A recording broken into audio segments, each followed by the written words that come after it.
Just before school actually started, I'd seen something come through the mail about commodities for the hot lunch program, that they'd be coming into Pratt, Kansas on a certain date. I didn't really, wasn't comfortable with the instructions as to where you go, what you take with you, and so on. Well, a couple, 3 days before the actual truck arrival, Byron calls up and says, "Hey, you want to team up and go up and get those commodities?" Hey, you bet. So I drove up to Isabel. I don't remember on the first trip whether we took the station wagon from Hartner or the one from Isabel, but we got together and went on up. And hey, what a help. He knew where to go. Oh, and when he'd called, I said, I'm not sure. I know those things are frozen. Is everything frozen? He said, I think everything probably be frozen. He said even the butter he thought would be frozen. And he said, somewhere down in the lunchroom, you've got a couple of big old ice chests. Throw them in so that you can keep the commodities. And, we sometimes got chicken, we sometimes got hamburger. The government in those days did a whole lot to get those hot lunch programs to function. So we go up there, wait a while. Other school districts are parked there waiting. In rolls the truck. I tell you, 30 minutes to 45 minutes later, they're telling you this is yours and yours and yours, and you just line and load it into those ice chests, and you're on your way back south to go to Isabel and eventually on back to Hartner. But we did a lot of visiting, going and coming. Fun guy. Good sense of humor.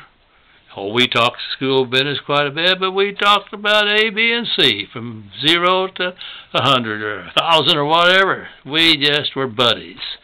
Yeah, a little age difference, quite a little bit of age difference, but he didn't treat me like a dumb kid, and I didn't have to treat him like an old man.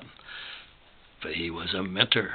He taught me a lot without being professorial or know-it-all. He just shared.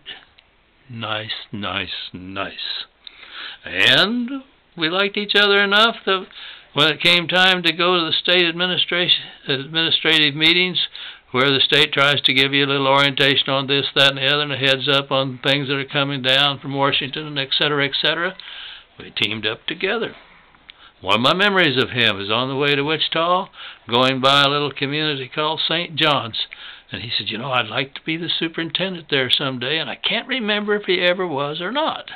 I do know that he was, for years, superintendent of schools at Goodland, Kansas, which is almost over in Colorado. It's way out west in Kansas, and considerably north of Elkhart, and close to that border, just like Elkhart is close to that Colorado border. We had fine times. And in the small world department, years and years later, my son Roy, principal of an elementary school, retired now, in Clearwater, Kansas, said, "Hey, you remember Mr. Smith?" "Oh, you bet I remember Byron Smith." Well, he said his son Brad is a teacher and coach over at Mays, which is not too far from Clearwater. And his wife, Kim, is one of my third-grade teachers, and she's special. She's a very, very good teacher. And he had nothing but good to say about Brad, because, even though, I think the home was over in the Mays community, you get to know the son as well as the wife. And he said she was a personality and a strong figure in her own right.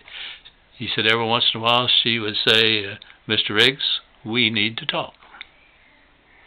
And she'd come in and remind him each time that, we can talk about these things and agree to disagree without being disagreeable. And they could, and they did. And the small world department didn't stop there. I think they got around to having a family and decided that they didn't really want to raise their kids that close to for Kansas, that metropolitan area of Wichita. Affects everything around it. And Mays and Clearwater and Douglas and so on and so forth are influenced by it. So they chose to go out to a corner, southeast corner of Kansas, to my mind's just gone blank. A little community that my youngest brother and his wife lived in, and my brother was working for that school district when he got chemically burnt lungs that killed him. But how odd. My old buddy's son and lovely wife had a lot to do with my family on down through the years.